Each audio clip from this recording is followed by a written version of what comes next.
పరమ తండ్రి, మీకు వందనాలు, స్తోత్రములు నాయన. దేవా, మరి సమయంలో తండ్రి నీ జీవము గల వాక్యములోనికి మీరు మమ్మల్ని నడిపించబోతున్నందుకు స్తోత్రాలు. నీ మాటలో జీవముందని, ఆ జీవము మా హృదయములోనికి మీరు పంపించినప్పుడు ఆ జీవమును బట్టి నాయన మేము బ్రతుకుతామని నీ వాక్య లేఖనాలు సెలవిస్తున్న ప్రకారంగా ప్రభువా, నీ వాక్యము చేత మమ్మల్ని అందరు దర్శించండి, బలపరచండి, తాకండి, విడుదల కలిగి చేయండి, స్వస్థపరచండి. ఇంకా ఇంకా నీ స్వారూప్యములోనికి మమ్మల్ని సంపూర్ణముగా నాయన మేము వెళ్ళు వరకు నీ వాక్యము చేత మమ్మల్ని దర్శించి, నీ వాక్యము చేత మాట్లాడి, నీ వాక్యము చేత మమ్మల్ని బలపరిచి నడిపించి మీరు మాత్రమే మహిమ పొందమని యేసు నామములో అడుగుచున్నాము మా ప్రియ తండ్రి, ఆమేన్. హల్లెలూయా, హల్లెలూయా. ఒక పల్లవి శరణం త్వరగా పాడుకుందాం. నూతనమైన కృప, నవనూతనమైన కృప, నూతనమైన కృప, నవనూతనమైన కృప, శాశ్వతమైన కృప, బహు ఉన్నతమైన కృప, నిరంతరం నాపై చూపిన నిత్య తేజుడా యేసయ్యా. నీ వాత్సల్యమే నాపై చూపించిన నీ ప్రేమను వివరించనా, నన్ను నీ కోసమే ఇలా బ్రతికించిన జీవాధిపతి నీవయ్యా. ఇదే కదా నీలో పరవశం, మరువలేని తీయని జ్ఞాపకం. ఇదే కదా నీలో పరవశం, మరువలేని తీయని జ్ఞాపకం. నూతనమైన కృపా, నవనూతనమైన కృపా,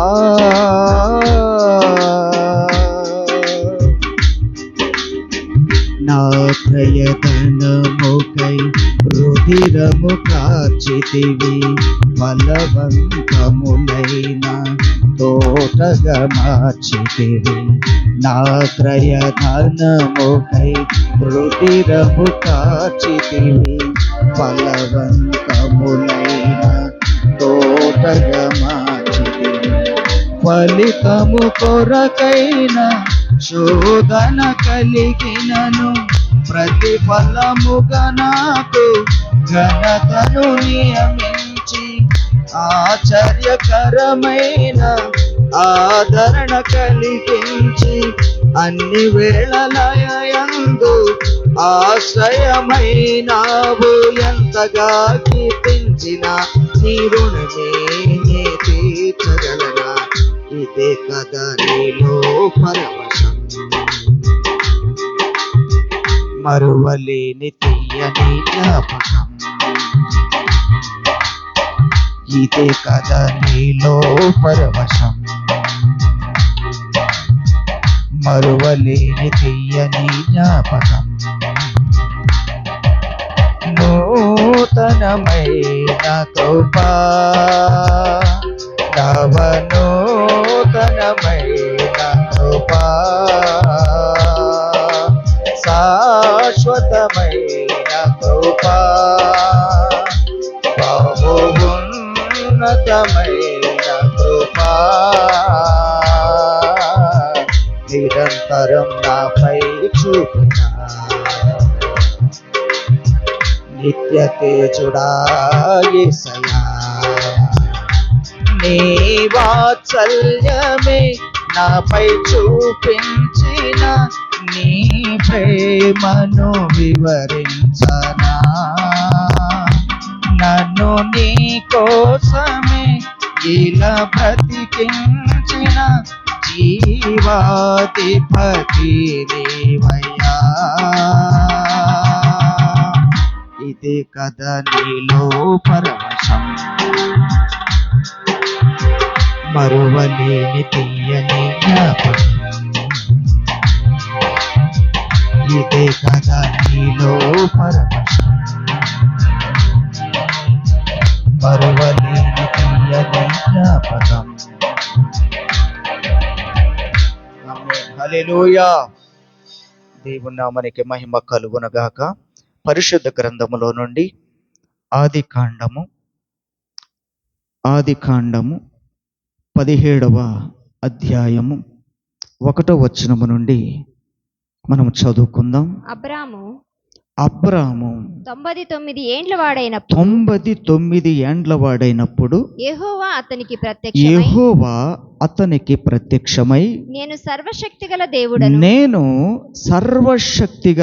దేవుడను నా సన్నిధిలో నడుచుచు నిందారహితుడవై ఉండుము. నాకును నీకును మధ్య నా నిబంధనను నియమించి నిన్ను అత్యధికముగా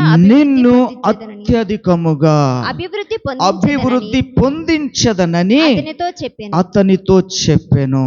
అబ్రాము సాగిలపడి ఉండగా దేవుడు అతనితో మాట్లాడి, ఇదిగో నేను నియమించిన నా నిబంధన నీతో చేసి ఉన్నాను. నీవు అనేక జనములకు తండ్రి వగుదువు. దేవునికి మహిమ కలుగునుగాక. హల్లెలూయా.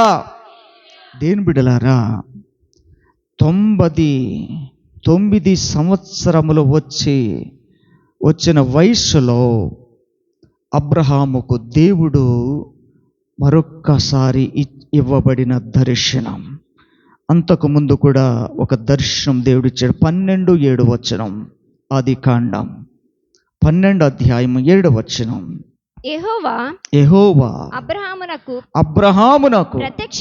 ప్రత్యక్షమై నీ సంతానమునకు ఈ దేశం ఇచ్చేదనని చెప్పగా,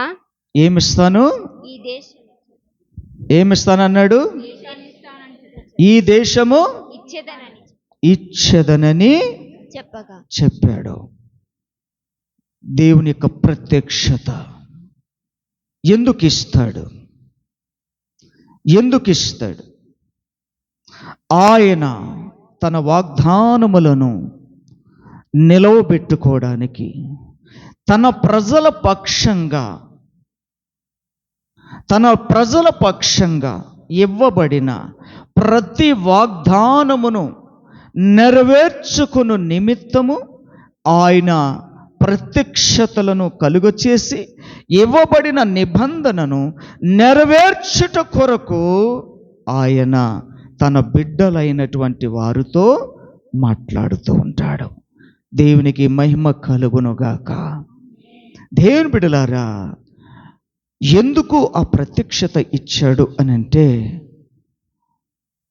అంతకు ముందు ఉన్నటువంటి అధ్యాయం 16వ అధ్యాయములో శారా తల్లి చేసినటువంటి ఆ పని ఏంటిదనంటే, దేవుని చిత్తం ఏంటో, దేవుని ఉద్దేశం ఏంటో ఎరుగకుండా, దేవుని ప్రణాళిక ఏంటో తెలుసుకోకుండా తొందరపాటు పడి, ఇక నాకు పిల్లలు పుట్టే అవకాశము లేదు, నా గర్భము ఉడికిపోయింది, నా వయస్సు ఉడికిపోయింది, ఇక నేను పిల్లలు కనే అవకాశం ఏమాత్రము కూడా లేదు, కనుక మన దాసి అయిన ఆగరుతో నువ్వు వెళితే మరలా మన కుటుంబానికి ఒక వారసత్వం వస్తుంది, ఒక వంశము వస్తుంది, మనతోనే ఈ వంశం ఎందుకు ముగించిపోవాలి అని శారీరకమైన తలంపు, శారీరకమైన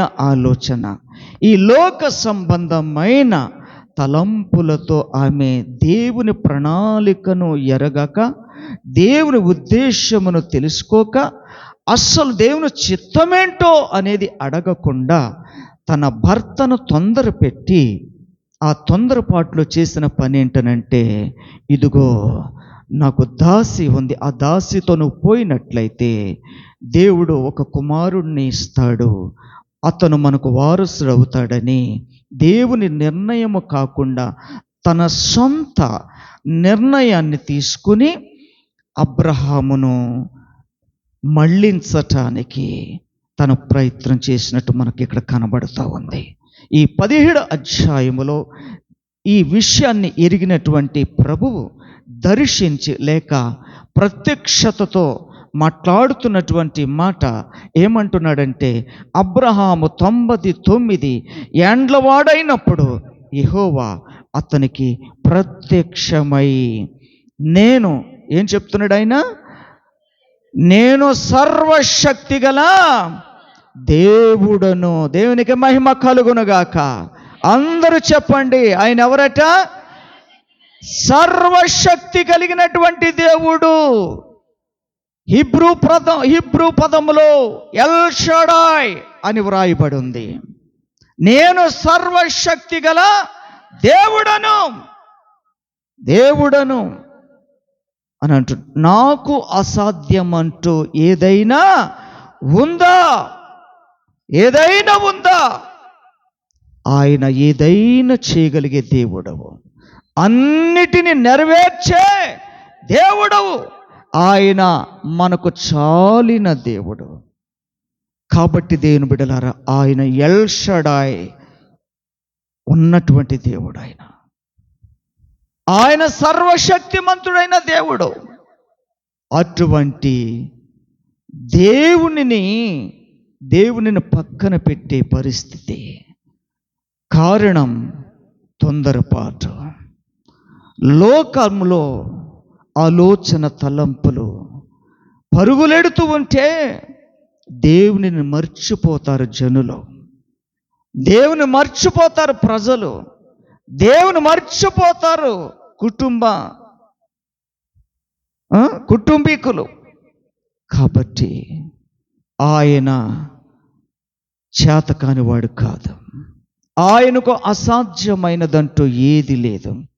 నీవు ఏ నమ్మకముతో, ఏ విశ్వాసముతో నీవు ప్రభుని అంగీకరించి ఒప్పుకొని బాప్తిస్మము తీసుకొని రక్షణను పొందుకొని ఆయన సన్నిధిలో నువ్వు ఎదుగుతూ వచ్చావో అది చివరి వరకు ఉందా? లేక నీ అవసరతను బట్టి, లేకపోతే నీ ఉద్రేకతను బట్టి, లేక ఇక నాకు అవకాశము లేదు, నాకు ఇంకా ఏమాత్రము కూడా నాకు ఆశ కలగడం లేదు, నమ్మకము కలగడం లేదు, ఏదో ఒక నిర్ణయం తీసేసుకోవాలి, ఏదో ఒక ఆలోచన త్వరగా చేయాలి, లేకపోతే నా అవకాశం జారిపోతుంది, ఈ అవకాశం కూడా లేకుండా పోతుంది అని శారా తల్లిలాగా ఎంతమంది ఈరోజు తొందరపడి నిర్ణయాలు తీసుకుంటున్నారు. నీ తొందరపాటి నిర్ణయం నీ జీవితాన్ని మరింత కఠినం చేస్తుంది. నీ తొందరపాటు నిర్ణయం దేవుని ప్రణాళికకు ఆటంకం కలుగు చేస్తుంది. నీ తొందరపాటు ఆలోచనలు, తలంపులు దేవుడు నెరవేర్చవలసినటువంటి వాటికి అడ్డుగా నిలిచి ఉంటుంది. కనుక దేవుని నిర్ణయానికి నువ్వు లోబడితే, దేవుని చిత్తానికి లోబడితే, నువ్వు అనుకున్న దానికంటే కూడా, నువ్వు ఊహించిన దానికంటే కూడా, నువ్వు అడుగు వాటి కంటే కూడా అత్యధికముగా దయచేయు దేవుడు. అత్యధికముగా దయచేయగల దేవుడు ఆయన. నమ్మకం ఉంచాలి, విశ్వాసం ఉంచాలి. ఆ నమ్మకత్వాన్ని పక్కన పెట్టి ఉద్రేకముతో, ఆయాసముతో, ఆవేశముతో, అనాలోచనతో, మనకున్నటువంటి ఎబిలిటీస్తో మనము ప్రయత్నాలు చేయటం మొదలు పెడితే ప్రస్తుతం గెలిచామన్న పేరుంటదేమో, కానీ దేవుని కార్యాలకు నీవే ఆటంకంగా ఉన్నావేమో. అంతకంటే గొప్ప కార్యాలు చేయాలనుకుంటున్నాడేమో ఆయన. ఊహించలేని రీతిగా, నువ్వు ఆలోచించలేని రీతిగా దేవుడు అద్భుతములు చేయాలనుకుంటున్నాడు. ఆయన ఎవరు? సర్వశక్తి కలిగినటువంటి దేవుడు, ఎల్ షడాయ్. కాబట్టి అంత సర్వశక్తిమంతుడైనటువంటి దేవుడు మనకు ఉన్నాడు. దేని బిడ్డలారా, ఆదికాండములో 18:14 మనం చదువుకుంటే, యెహోవాకు అసాధ్యమైనది ఏదైనా ఉన్నదా? మీదటకి ఈ కాలమున నిర్ణయకాలమందు నీ యొద్దకు తిరిగి వచ్చేదను, అప్పుడు శారాకు కుమారుడు కలిగినను. ఆమేన్. దేవుని బిడ్డలారా, ఇక్కడ దేవుడు మరలా ఏం మాట్లాడుతున్నాడమ్మా అక్కడ? యెహోవాకు అసాధ్యమైనది ఏదైనా ఉన్నదా? అబ్రహాముకు శారాకు వేసిన ప్రశ్నే ఈరోజు దేవుడు మనకేస్తున్నాడు. నీ బిడ్డల విషయంలో కార్యం జరిగించటానికి నీవు నమ్మిన దేవునికి అసాధ్యం అంటూ ఏదైనా ఉందా? నీవు వెంబడిస్తున్నటువంటి దేవునికి అసాధ్యమైనదంటూ ఏదైనా ఉన్నదా? ప్రశ్న వేస్తున్నాడు దేవుని బిడ్డలారా. ఈ విషయాన్ని విడిచిపెట్టి, ప్రభువా ఇంకేం చేస్తావయ్యా మా జీవితంలో? ఉన్న అవకాశం కాస్త అయిపోతూ ఉంది, వయసు కాస్త అయిపోతుంది, బలము కాస్త అయిపోతూ ఉంది, డబ్బు కాస్త అయిపోతూ ఉంది, సమయం అయిపోతూ ఉంది, పరిస్థితులు మారిపోతూ ఉన్నాయి. ఇంకా ఏం జరుగుతాయి నా జీవితంలో? ఇంకా జరగవేమో,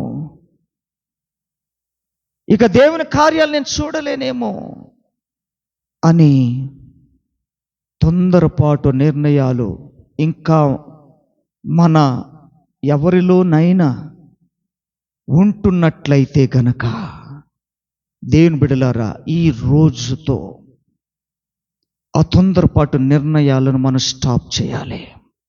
ఒక మంచి నిర్ణయం ఒక మంచి ఉద్దేశంలోనికి నడిపిస్తుంది.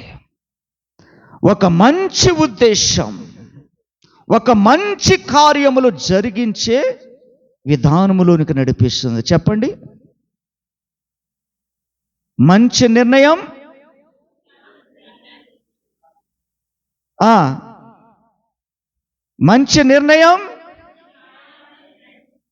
మంచి ఉద్దేశములకు నడిపిస్తుంది.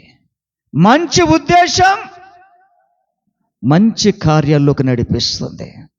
ప్రాబ్లం ఎక్కడ?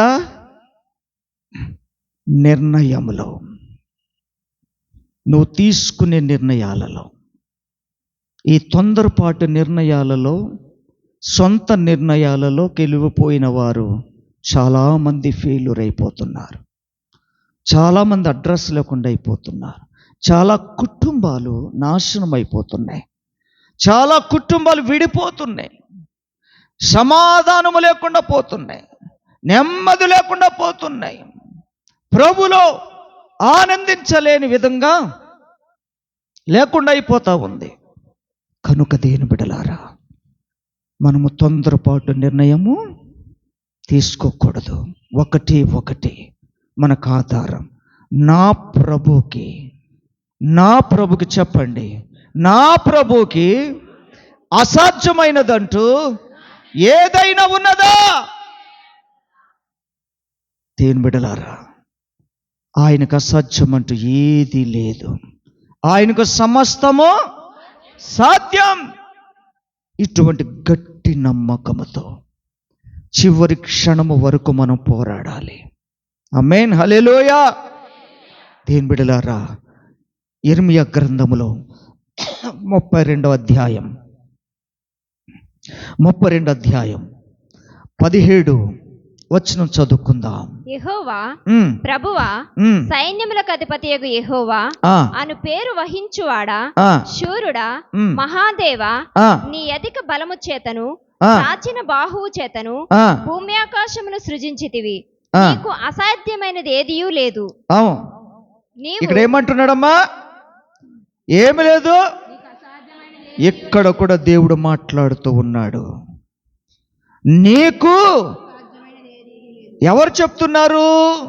సైన్యములకు అధిపతియగు యెహోవా అను పేరు వహించినటువంటి వాడు చెప్పుచున్నటువంటి మాట ఏమంటున్నాడు? నీకు అసాధ్యమైనది ఏదియు. దేవుని బిడ్డలారా, యిర్మీయా ప్రవక్త అంత ఖచ్చితమైన నిర్ణయముతో, అంత ఖచ్చితమైన ఉద్దేశముతో పలికినటువంటి మాట.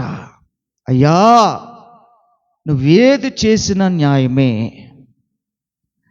నువ్వు ఏది అనుమతించినా న్యాయమే, నువ్వేది పలికిన న్యాయమే, నీకు అసాధ్యమంటూ ఏది ఉండదు.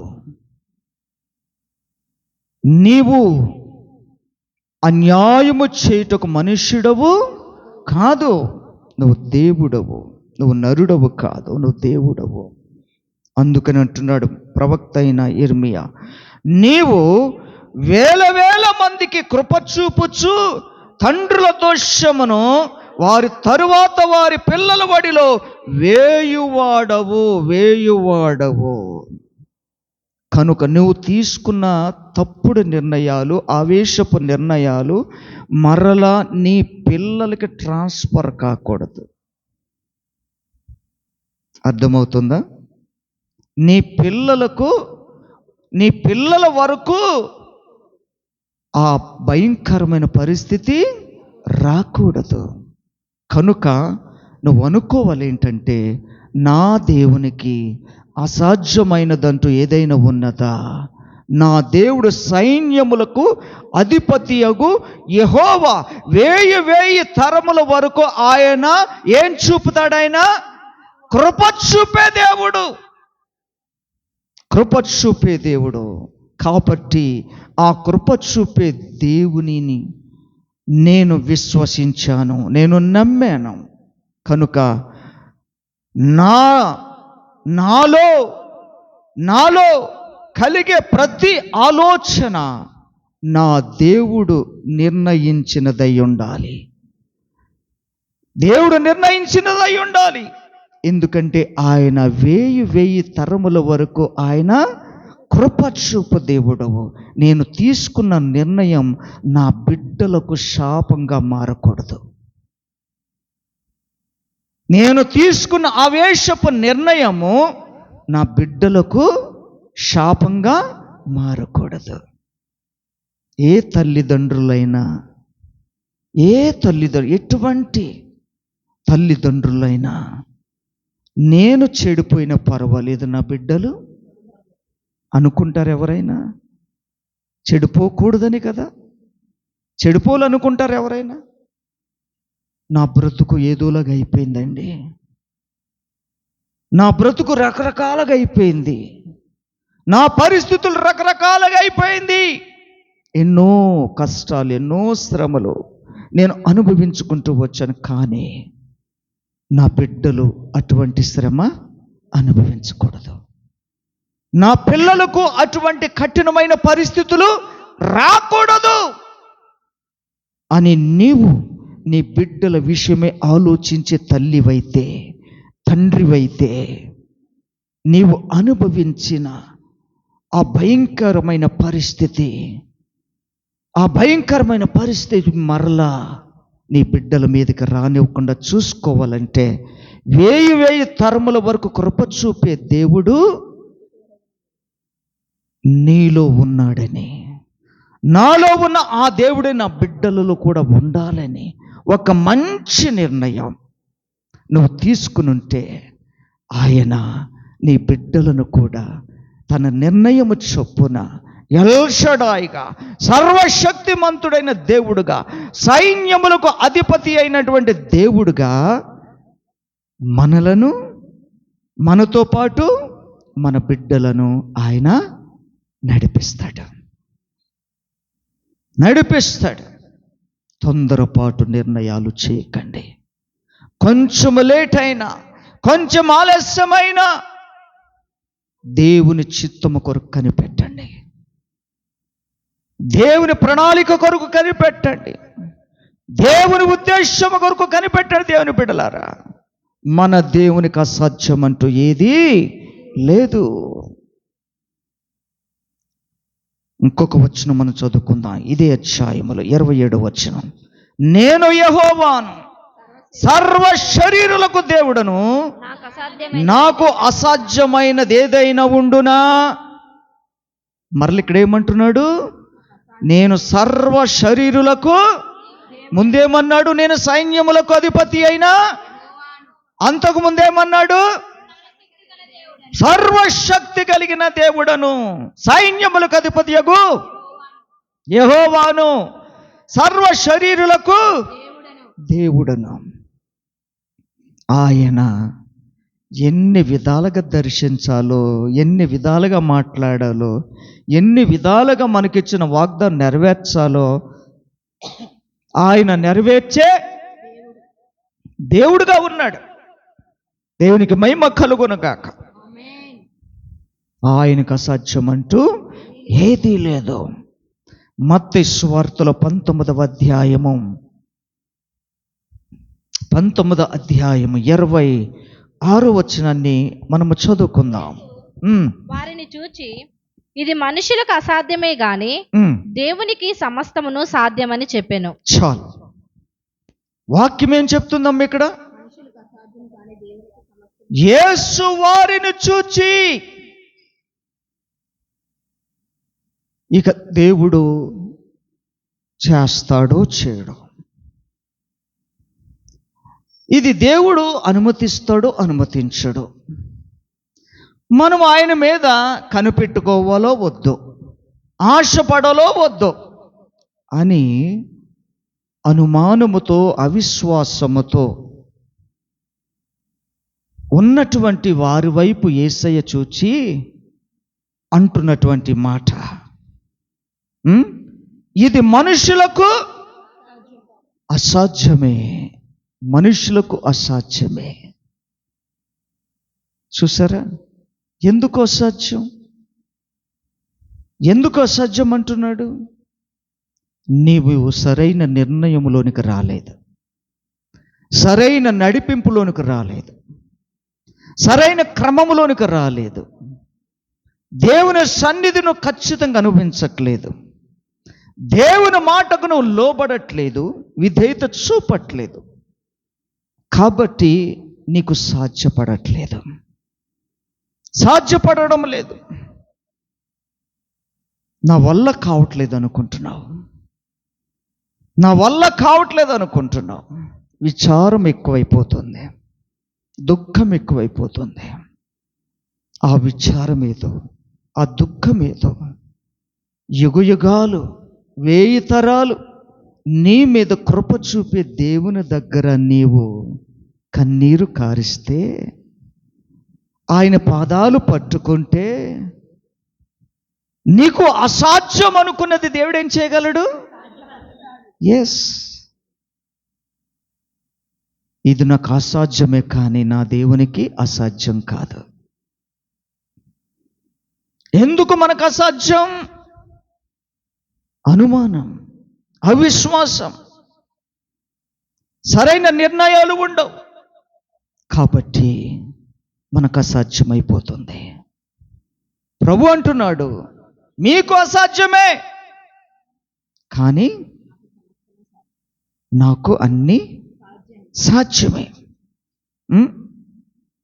నాకు సమస్తము సాధ్యం అని పేతురుతో, అక్కడ ఉన్నటువంటి తన శిష్యులతో చెప్పినటువంటి మాట. ప్రభువారు మనము వెంబడిస్తూ ఉన్నాం. వెంబడిస్తున్నటువంటి మనము ఎలాగుండాలంటే, ఇక చావైనా రేవైనా ఇక నువ్వే ప్రభువా, ఇక నువ్వే, ఇక నాకు ఇంకా వేరే రూట్ లేదు, నాకు వేరే గమ్యం లేదు, ఇంకా వేరే ఆలోచన లేదు అని మనము ఆ దేవుని పాదాల దగ్గర పడిపోవలసిందే, ఆ దేవుని పాదాల దగ్గర పడిపోవలసిందే. ప్రభువా నువ్వు తప్పితే ఇంకెవరు నాకు లేరు. నీకు అసాధ్యం అంటే ఏది లేదు. ఇది నాకు సాధ్యం కాదు, నా వల్ల పడదు అనుకున్న వారితో దేవుడు మాట్లాడుతున్నాడు. దేవుడు అంటున్నాడు, మీకు అసాధ్యమేమో కనుక నాకు సమస్తము సాధ్యం, నేను సాధ్యపరచగలను అని ప్రభు సెలవిస్తూ ఉన్నాడు. రోమాపత్రిక 4వ అధ్యాయం, రోమాపత్రిక 4వ అధ్యాయం 21వ వచనం చదువుకుందాం. రూఢిగా విశ్వసించి చేసిన దానిని నెరవేర్చుటకు సమర్థుడని రూఢిగా దేవుని మహిమపరిచి ఆయన వాగ్దానము చేసిన దానిని నెరవేర్చుటకు సమర్థుడని రూఢిగా విశ్వసించి విశ్వాసం వలన బలము నొందెను. ఆమేన్. అబ్రహాము గారు దేని ద్వారా బలం పొందుకున్నారు చెప్పండి? విశ్వాసం అనేది దేనికి సంబంధించింది చెప్పాలి? విశ్వాసం అనేది దేనికి సంబంధించింది? హృదయానిక, ఆత్మక, శరీరానిక? హృదయములో నీకు విశ్వాసం ఉంటే నీ ఆత్మ ఆ విశ్వాసాన్ని బట్టి బలపడుతుంది. అంటే నీ ఆత్మకు బలము కూర్చేది విశ్వాసం. ఇక్కడ అబ్రహాము గారిని బలపరిచింది దేవుని యొక్క మాట విశ్వసించేటట్టుగా. ఆ విశ్వాసము ద్వారా అబ్రహాం ఏం పొందుకున్నాడు? బలము పొందుకున్నాడు. బలము పొందుకున్నాడు. నీవు కూడా దేవుని ద్వారా నువ్వు బలము పొందుకోవాలంటే దేవుడు పలుకుతున్న ప్రతి మాటను విశ్వసించాలి. విశ్వసించినప్పుడే నువ్వు బలము పొందుకుంటావు. బలం పొందుకుంటావు. దేవుని మహిమపరిచి ఆయన వాగ్దానము చేసిన దానిని నెరవేర్చుటకు సమర్థుడని ఒక ఖచ్చితంగా నమ్ముతున్నాడు. ఆయన సమర్థుడు. ఆయన సమర్థుడు. చూపించలేదా? బలము పొందిన అబ్రహాము జీవితంలో చేసి చూపించలేదా? మన జీవితంలో కూడా ఆయన చేసి చూపిస్తాడు. ఆయన దేవునిలో ఎలా నడిచాడు అబ్రహాము గారు? ఆయన మాటను నమ్మాడు, ఆత్మలో బలం పొందాడు. ఎలా నడిచాడు? నిందారహితుడుగా నడిచాడు. అంటే ఇక ఏమాత్రం రాంగ్ ట్రాక్లో కానీ, రాంగ్ వేలో కానీ, రాంగ్ డిసిషన్లో కానీ ఏ మాత్రం కూడా ఇక దేనికి అవకాశం ఇవ్వకుండా రూఢిగా నమ్మాడు. కాబట్టి దేవుని బిడ్డలారా, ఆయన ఆత్మలో బలము పొందుకున్నాడు కనుక ఆయన ఎలా నడిచాడు దేవునిలో చెప్పండి? ఎలా నడిచాడు? నిందారహితుడు. అంటే నిందలేనివాడుగా, నిందలేనివాడుగా. దేవునికి మహిమ కలుగునుగాక. మనం ఎలా నడవాలి? మనం నిందలేనివారు. వెళ్ళిపోయి కూర్చోరా, ఆడికెళ్ళి కూర్చో, నా దగ్గరికి రమ్మలు అక్కడికి వెళ్ళి కూర్చో. దేవునికి మహిమ కలుగునుగాక. చాలా పౌరుషం ఉంది ఆడికి. హల్లెలూయా. మనం ఎలా ఉండాలమ్మా దేవునిలో? అంటే నిందలేని వారుగా. అబ్రహాము గారు తన జీవితకాలం మంది ఎలా నడిచాడు? అప్పుడు అసాధ్యం అంటే ఏదైనా ఉంటుందంటారా? నీ జీవితము కూడా నిందలేని వారుగా జీవిస్తే నీకు కూడా అసాధ్యం అంటూ ఏది ఉండదు. నాకు అసాధ్యం అంటూ ఏదైనా ఉన్నదా అని పలికిన దేవుడే నిన్ను కూడా ఎలా బలపరచబోతున్నాడు? నువ్వు ప్రార్థన చేస్తే అసాధ్యమైనదంటూ ఉంటుందా? నువ్వు దేవుని మీద ఆధారపడితే అసాధ్యం అనేది అంటూ ఉంటుందా? దేవుని నమ్మి నువ్వు అనుసరిస్తూ ఉంటే నీకు అసాధ్యమైనది ఏదో ఉంటుందా? అవమానకు అప్పచెప్తాడా? బలహీనతలకు అప్పచెప్తాడా? లోకంలో నిన్ను పడేస్తాడా? వేరే వాళ్ళకి అప్పచెప్తాడా నిన్ను? అప్పగించడు. నిందలేని వారిగా మనము బ్రతకాలి. దేవుని బిడ్డలారా, అబ్రహాము అనేక జనములకు ఏమయ్యాడు? తండ్రి అయ్యాడు. అనేక జనములకు తండ్రి అయ్యాడు. కారణం నిందలేని జీవితం,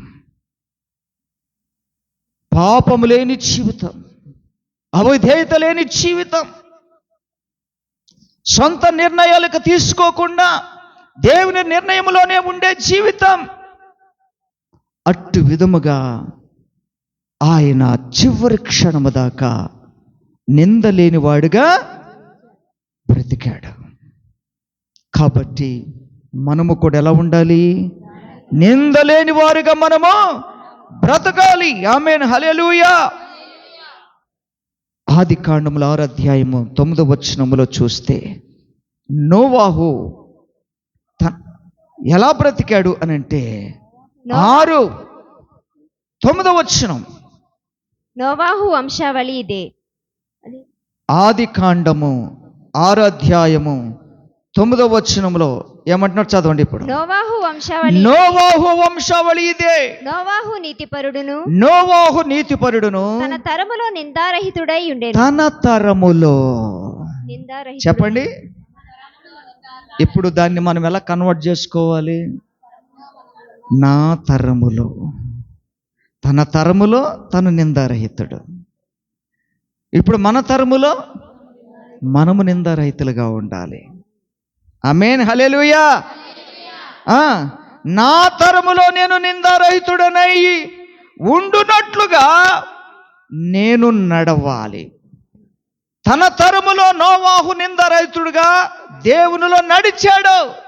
ఇప్పుడు దేవునిలో నువ్వెలా నడవాలి?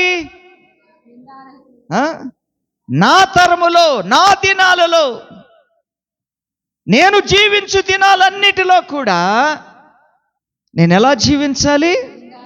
నిందారహితముగా, అంటే నిందలేని జీవితము నేను జీవించాలి. ద్వితీయోపదేశ కాండము 18వ అధ్యాయము 13వ వచనములో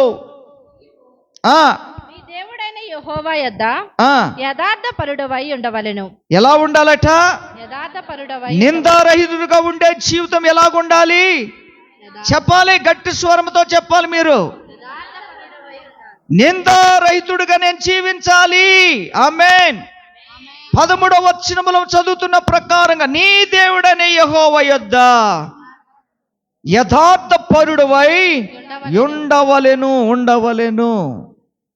నిందారహితుడుగా జీవించేవారు,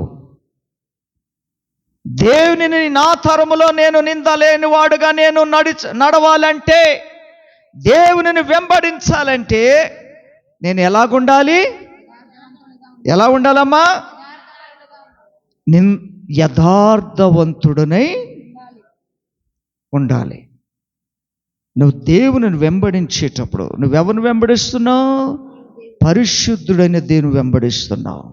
ఆ పరిశుద్ధుడైన దేవుని వెంబడించినప్పుడు నీవు ఎలా చూసుకోవాలి? నీ జీవితాన్ని నిందలేని జీవితమును చూచుకుంటూ నువ్వు దేవునిని ఎలా వెంబడించాలంటే యథార్థవంతుడుగా వెంబడించాలి. ఆమేన్, హల్లెలూయా.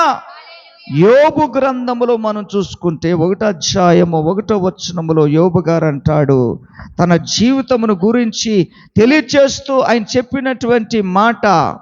1వ అధ్యాయము 1వ వచనం. ఊజు దేశమందు యోబు అను ఒక మనుషుడుండెను. యోబు అను ఒక మనుష్యుడుండెను. అతడు యథార్థవర్తనుడును, అతడు యథార్థవర్తనుడును, న్యాయవంతుడునై దేవుని యందు భయభక్తులు కలిగి చెడుతనము విసర్జించిన వాడు. దేవునికి మహిమ కలుగును గాక. నిందలేని వాడుగా జీవించాలంటే చెడును విసర్జించాలి. చెడును విసర్జించేవాడు దేవుని దృష్టికి యథార్థవంతుడు. యోబు రెండంతలు ఆశీర్వాదం పొందుకోగలగడానికి దేవుని దృష్టిలో అర్హత కలిగి ఉన్నాడంటే ఆ సర్వశక్తిమంతుడైనటువంటి దేవుడు, సైన్యములకు అధిపతి అయినటువంటి యెహోవా, సైన్యములకు అధిపతి అయిన యెహోవా, అలాగే జనములకు దేవుడైనటువంటి లేకపోతే తండ్రి అయినటువంటి దేవుడు, ఆయన ఎటువంటి వాడట దేవుని బిడ్డలారా? ఆయన న్యాయవంతుడైనటువంటి దేవుడు, యథార్థవంతులను కాపాడే దేవుడు. కాబట్టి యోబు దేవుని దృష్టికి ఎలా నడిచాడు? యథార్థంగా నడిచాడు. నిందలేనివాడుగా నడిచాడు. కాబట్టి దేవుడు యోబు పట్ల న్యాయం చేశాడు. నా కుమారుడా, నా కొరకు ఎన్ని నిందలు భరించావు, ఎంత శ్రమను భరించావు, ఎన్ని కష్టాలను భరించావు, ఎంతమందిని కోల్పోయావు, ఎంత ఆస్తిని కోల్పోయావు. అయినా నీవు ఈ మాత్రము కూడా యథార్థతను కోల్పోలేదు. నాకు విరోధంగా ఒక్క మాట కూడా మాట్లాడలేదు. యోబు, నీవు నా దృష్టిలో నిందారహితంగా జీవించావు. కాబట్టి నా ద్వారా, నా నిర్ణయము చొప్పున నిన్ను నేను రెండింతలు ఆశీర్వదిస్తున్నాను. ఆమేన్. హల్లెలూయా, హల్లెలూయా. కాబట్టి దేవుని బిడ్డ, మనం ఎలాగ ఆశీర్వదించబడాలి చెప్పండి? రెండంతల దీవెనలు, రెండంతల ఆశీర్వాదాలు, రెట్టింపు. ఆయనకు అసాధ్యమంటూ ఏది లేదు. దేవునికి మహిమ కలుగునుగాక. హల్లెలూయా. 1 తెస్సలోనికీయులకు రాసిన పత్రిక 3:13 టక్ చదవండి. 3:13 1 తెస్సలోనికీయులకు రాసిన పత్రిక. మన తండ్రి అయిన దేవుడును మన ప్రభు అయిన యేసును మమ్మను నిరాటంకముగా మీ యొద్దకు తీసుకొని వచ్చును. ఏంది బ్రేక్ అవుతున్నావు?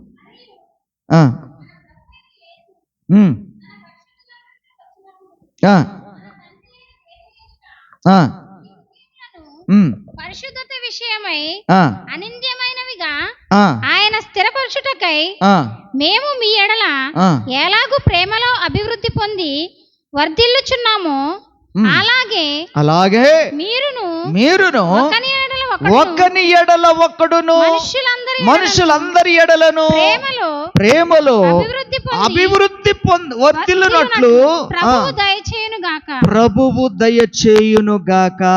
ఆమేన్. హల్లెలూయా. మీ హృదయములను పరిశుద్ధత విషయమై ఎలా ఉండాలి, ఎలాగ అనుసరించాలి? నిందారహితంగా అంటే పరిశుద్ధత విషయమై మన హృదయాలు ఎలాగుండాలి? ప్రభుకి అనింద్యమైనవిగా ఆయన స్థిరపరచుటకు. నీవు స్థిరపరచబడాలంటే, నీవు ఆశీర్వదించబడాలంటే నువ్వు దేవునులు అనింద్యమైనవిగా, అంటే నిందారహితుడుగా అంటే నిందలేనివాడుగా, అనింద్యముగా అంటే ఎటువంటి నేరస్థాపన లేని జీవితము జీవించువారుగా ఆ పరిశుద్ధుడైనటువంటి దేవునిని నీవు వెంబడించాలి. అప్పుడు నువ్వేమవుతావు? అభివృద్ధి పొందుతావు. అందరి ఎడల ప్రేమ చూపి నీవు వర్ధిల్లునట్లుగా దేవుడిని ఏం చేస్తాడట? స్థిరపరుస్తాడట. దేవునికి మహిమ కలుగునుగాక. నిందలేని వారుగా జీవిస్తే, నిందారహితంగా నువ్వు జీవిస్తే నీవు వర్ధిల్లేటట్టుగా దేవుడు నిన్ను స్థిరపరుస్తాడంట. దేవునికి మహిమ కలుగును గాక. ఇంకొక వచనం మనం చూసుకొని ముగించేసుకుందాం. ఇదే అధ్యాయములు 5వ అధ్యాయము, ఇదే మరి దెస్సలోనికీయులకు రాసిన 1వ పత్రికలో 5వ అధ్యాయం 23వ వచనములో సమాధానకర్తయగు దేవుడే మిమ్మును సంపూర్ణముగా పరిశుద్ధపరచును గాక. మీ ఆత్మయు జీవమును శరీరమును మన ప్రభువైన యేసుక్రీస్తు రాకడయందు ఎప్పుడు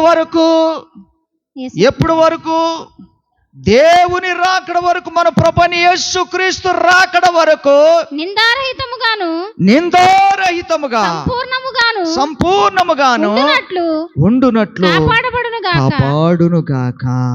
ఆమేన్, హల్లెలూయా. నిన్ను ఆయన కాపాడుతాడట. ఎప్పటి వరకు? ఆయన వచ్చు వరకు. ఎవరిని కాపాడుతాడు? నిందలేని వారుగా ఉన్నవారిని, పరిశుద్ధతతో జీవిస్తూ ఆ పరిశుద్ధుడైన వానిని వెంబడిస్తున్న వారిని, యథార్థముగా జీవిస్తూ యథార్థమైన హృదయముతో ఆయనను వెంబడిస్తున్నటువంటి వారిని ఆయన రాకడ పర్యంతము వరకు ఒకడు ఏం చేస్తాడట? ఆయన కాపాడతాడట. ఆమేన్, హల్లెలూయా. కాబట్టి దేవుని బిడ్డలారా, ఆయన ఎల్ షడాయ్,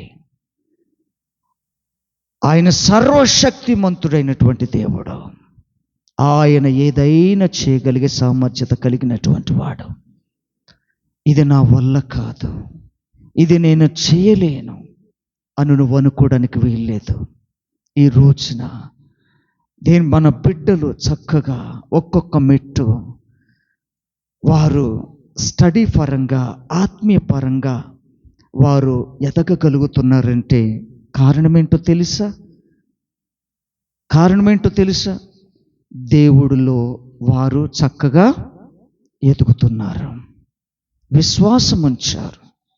వారు ఉంచిన విశ్వాసం ఈనాడు ఏమాత్రం కూడా నింద లేని వారుగా వారు ఉండగలుగుతున్నారు. దేవుని ధైర్యంగా బ్రతకగలుగుతున్నారు. కాబట్టి దేవుని బిడ్డలు, మన జీవితాలు, మన కుటుంబాలు, మన సంఘం ప్రభును వెంబడిస్తున్న క్రమంలో ఆయన ఎవరో నువ్వు ముందు ఎరిగినట్లయితే నీవు నిందలేని జీవితం జీవిస్తావు. ఆయన ఎవరో నువ్వు ఎరిగినట్లయితే నువ్వు యథార్థత కలిగి జీవించే జీవితం జీవించగలుగుతావు. ఆయన ఎవరో నువ్వు ఎరిగినట్లయితే ఎటువంటి నిందలేని పరిశుద్ధత జీవితం నువ్వు జీవించగలుగుతావు. నిన్ను రెట్టింపు దీవెనలతో, ఆశీర్వాదాలతో ఆయన ఏం చేస్తాడట? వర్ధిల్లింపజేస్తాడు. ఇట్టి ఆశీర్వాదాలు దేవుడు మనందరి జీవితంలో, మనందరి కుటుంబాలు, మన సంఘం, ప్రతి ఒక్క పరిశుద్ధునిలో, నింద రహితముగా జీవిస్తున్నట్టు ప్రతి ఒక్కరిలో దేవుడు ఇటువంటి ఆశీర్వాదాలతో నింపునుగాక. ఆమేన్. ప్రార్థన చేసుకుందాం. పరిశుద్ధుడా, పరమ తండ్రి, మీకు వందనాలు, స్తోత్రం. యేసయ్యా, అబ్రహాము శారా తల్లి వలన తొందరపడినప్పటికీ నీవిచ్చిన ప్రత్యక్షతను బట్టి, అబ్రహాము ఏమనుకుంటున్నావు? నా గురించి ఏమనుకుంటున్నావు? నా ప్రత్యక్షత నీకేమనిపిస్తుంది? నా దర్శనం నీకేమనిపిస్తుంది? నేను చేతకాని వాడిని అనుకుంటున్నావా? నేను చేయలేని వాడిని అనుకుంటున్నావా? నిన్ను బ్రతికించలేని వాడిని అనుకుంటున్నావా? నిన్ను పోషించలేని వాడిని అనుకుంటున్నావా? నీకు వారసుడను ఇవ్వలేని వాడిని అనుకుంటున్నావా? ఇక మీదట నిన్ను బట్టి కానీ, నిన్ను ఎంతమంది తొందర పెడుతున్నారో, తొందర నిర్ణయాలతో నిన్ను నడిపించాలనుకుంటున్నారో, ఇక అటువంటి విషయాలను దూరంగా ఉండు. నమ్మకముగా నన్ను వెంబడించు. నిందారహితంగా నన్ను వెంబడించు, యథార్థతతో నన్ను వెంబడించు. ఇదిగో నీవు నా ఎడల ఉంచిన విశ్వాసమును బట్టి ఇదిగో నిన్ను, నీ ఆత్మను బలపరుస్తున్నాను. నువ్వు బలవంతుడవు అని అబ్రహాముతో మాట్లాడిన దేవుడు తన తరములో నోవాహు నిందారహితముగా నడిచినట్టుగా నా తరములో నేను, నా కుటుంబము నిందారహితముగా మేము కూడా జీవించాలి అని ఒక మంచి నిర్ణయం నీ బిడ్డలైన మేమందరము కూడా, తండ్రి నీ రాకడ పర్యంతము వరకు అటువంటి గట్టి నిర్ణయముతో మేము ముందుకు నడుచుటకు మా ఆత్మను బలపరిచిన దేవా, సర్వశక్తివంతుడైన మా తండ్రి, సైన్యములకు అధిపతియగు యెహోవా, జనములకు తండ్రి యేసయ్యా, మీకే స్తోత్రాలు, వందనాలు. మమ్మల్ని ఈ విధంగా ఈ మధ్యాహ్న కాల సమయంలో బలపరిచినందుకు మీకే మహిమ ఘనత ప్రభువులు చెల్లిస్తూ యేసు నామములో అడుగుచున్నాం ప్రియ తండ్రి, ఆమేన్.